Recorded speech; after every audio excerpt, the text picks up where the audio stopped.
What if one of the greatest discoveries in Earth science is not on the surface, not in the sky, and not in the oceans we already know about?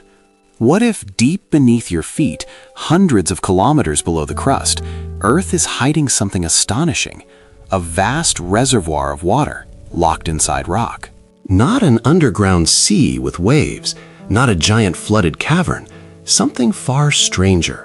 Scientists now believe enormous amounts of water may be trapped inside minerals deep in Earth's mantle, in a region called the transition zone. And if that's true, then Earth is not just a planet with oceans on top. It may be a planet whose history, volcanoes, continents, and even habitability have all been shaped by a hidden ocean far below the surface. Today, we're going deep inside Earth to uncover one of the most mind-bending discoveries in modern science. Because this hidden ocean doesn't just rewrite geology, it changes everything. Part 1. The claim sounds impossible. At first, the claim sounds ridiculous. A hidden ocean inside Earth? How could that be possible? We usually imagine water at the surface and rock below. Oceans belong above ground. The mantle is supposed to be hot, dense, and dry. But Earth is much stranger than that simple picture. The deeper scientists study the planet, the more they realize the interior is not a static stack of layers. It moves, it changes, it cycles material between the surface and the deep interior over millions of years. And water is part of that cycle. But here's the key detail. When scientists talk about a hidden ocean deep inside Earth, they do not mean a giant underground lake. They mean water stored inside the crystal structure of minerals under extreme pressure. That means the rock itself can hold water. And once you understand that, the impossible starts to sound real. Part 2. The Mantle Transition Zone. To understand this mystery, we have to go down. First comes Earth's crust, the thin outer layer where we live. Beneath that lies the mantle, a vast shell of hot rock extending nearly 3,000 kilometers downward. But the mantle is not uniform. As pressure increases, minerals change into new forms. And one of the strangest regions is the Mantle Transition Zone, located about 410 to 660 kilometers below the surface. That zone matters because of the minerals found there. Nearer the surface, a common mantle mineral is olivine. But under the crushing pressure of the transition zone, olivine transforms into minerals called wadsleyite and ringwoodite. And these minerals can hold water, not in cracks, not in bubbles, inside their atomic structure. That makes the transition zone a possible deep storage layer for huge quantities of water. So when people say Earth may hide an ocean inside, they really mean this. Deep mantle minerals may be storing water on a planetary scale. Part 3. The diamond that changed everything. For years, this was mostly a theory.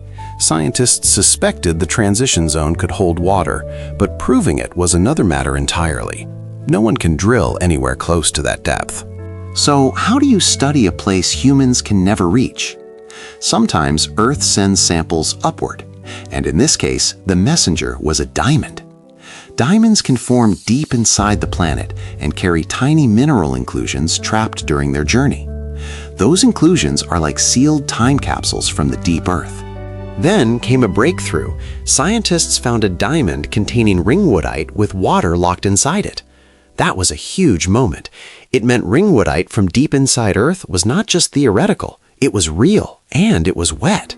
A microscopic fragment trapped inside a diamond had revealed direct evidence of water in the mantle transition zone. Think about how incredible that is. A tiny crystal helped reveal a hidden reservoir that may rival the oceans on the surface. That is one of the most beautiful things about science. Sometimes the biggest discoveries come from the smallest clues. Part 4. How scientists listened to the deep Earth. But one diamond was not enough. Scientists needed broader evidence. That's where earthquakes come in. When earthquakes happen, they send seismic waves through Earth. Those waves travel at different speeds, depending on the material they pass through. By studying them, scientists can build a picture of the planet's interior. And the data revealed something strange near the bottom of the transition zone. Evidence suggested that when water-rich material moves downward past the 660-kilometer boundary, it can release water and create partial melting. That matters because it supports the idea that water is not just present in one rare location. It may be spread through large parts of the transition zone. So now 2 lines of evidence were telling the same story. Minerals trapped in diamonds said water exists there. Seismic data suggested that deep Earth behaves as if that water is really there. That turned a fascinating idea into a serious scientific case. Part 5. Earth's Secret Water Cycle. This is where the story becomes even more powerful. Because the hidden ocean is not just sitting there doing nothing. It may be part of Earth's deep water cycle. At the surface, water fills oceans, lakes, rivers, and clouds. But some of that water gets pulled into oceanic crust. Then, when tectonic plates dive into the mantle at subduction zones, they carry water downward. Some of that water is released and helps create volcanoes, but some may travel much deeper, all the way into the transition zone, where it becomes stored in minerals like ringwoodite and wadsleyite. That means Earth's oceans and mantle are connected. Water does not only move through clouds and rain, it may also move from the surface into the deep mantle and back again over immense spans of time. This changes how we think about the planet. The oceans may not simply sit on top of Earth. They may be part of a long-term exchange between surface and interior.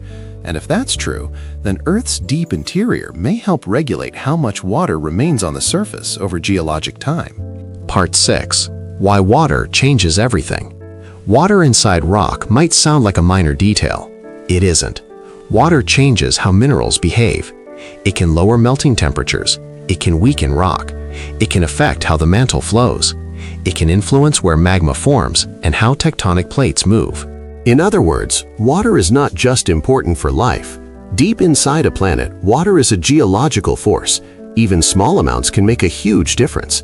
So if the transition zone holds enormous quantities of water, then that hidden reservoir may affect the behavior of the whole planet. Volcanoes, plate tectonics, mantle circulation, maybe even the long-term balance of oceans and continents. Suddenly, the hidden ocean is not just an amazing fact. It may be one of the control systems of Earth itself. Part 7. A link to volcanoes. Scientists are also exploring whether water stored in the transition zone may help explain some volcanic activity far from plate boundaries. That's a fascinating possibility, because not all volcanoes form where plates collide or split apart. Some appear in places that seem harder to explain. If deep water-rich regions help trigger melting in the mantle, then ancient subduction could leave behind hydrated zones that later influence volcanism far away and much later in time. That means an eruption today could be linked to water carried deep underground millions of years ago. Imagine that. An ancient ocean floor sinks into the mantle.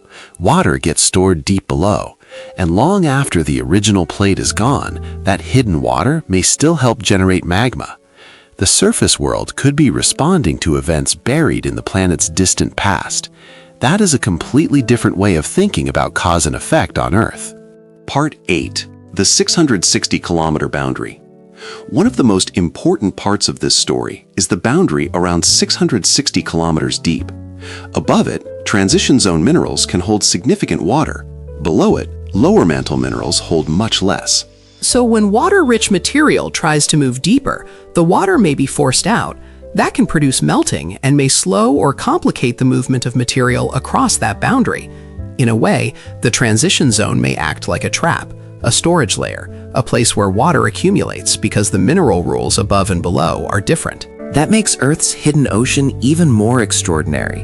It may exist not just because water gets carried down, but because the planet's internal structure helps keep it there.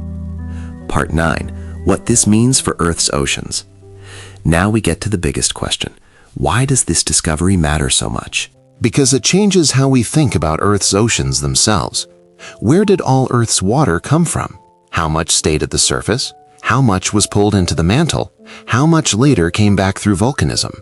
If huge amounts of water can be stored deep inside the planet, then Earth's surface oceans may be only one part of a much larger water system. That means Earth's habitability may depend not just on having water, but on cycling and regulating it over billions of years. Too little water at the surface and the world becomes barren. Too much and continents may disappear beneath global oceans. But a planet that can store water deep inside and return it gradually may maintain a more stable balance. If that is true, then the hidden ocean helped make Earth the kind of world where life could survive. Part 10. What about other planets? This discovery also changes how we think about rocky planets beyond Earth. Maybe the real question is not just whether a planet has water on its surface. Maybe the question is where the water is. How much is in the atmosphere? How much is frozen? How much is in the crust? And how much is locked deep inside the mantle? A planet might look dry on the surface and still hide enormous amounts of water below. Another might have surface oceans, but lack the deep cycling needed to keep conditions stable over long periods. So, Earth's hidden ocean may be more than a geological curiosity. It may be a clue to what makes a rocky planet habitable. The most astonishing part of this story is that we still haven't seen the hidden ocean directly. We know it through clues. Through earthquakes, through diamonds, through minerals forged under impossible pressure. And yet, those clues point to something extraordinary, a deep reservoir of water hidden inside Earth, shaping the surface world in ways we are only beginning to understand. The oceans we know may not tell the whole story. Beneath them, beneath the continents, beneath the crust and upper mantle, Earth may be carrying another ocean, one locked in stone, buried in darkness, and woven into the planet's deepest machinery. A hidden ocean below the world we know. And if that ocean has been helping drive tectonics, volcanism, and the long-term stability of Earth's surface, then one of the biggest reasons life could thrive here may be hidden where no human will ever go. The deeper we look into Earth, the stranger it becomes. And sometimes the greatest secrets of our world are not above us in the stars, but far below our feet.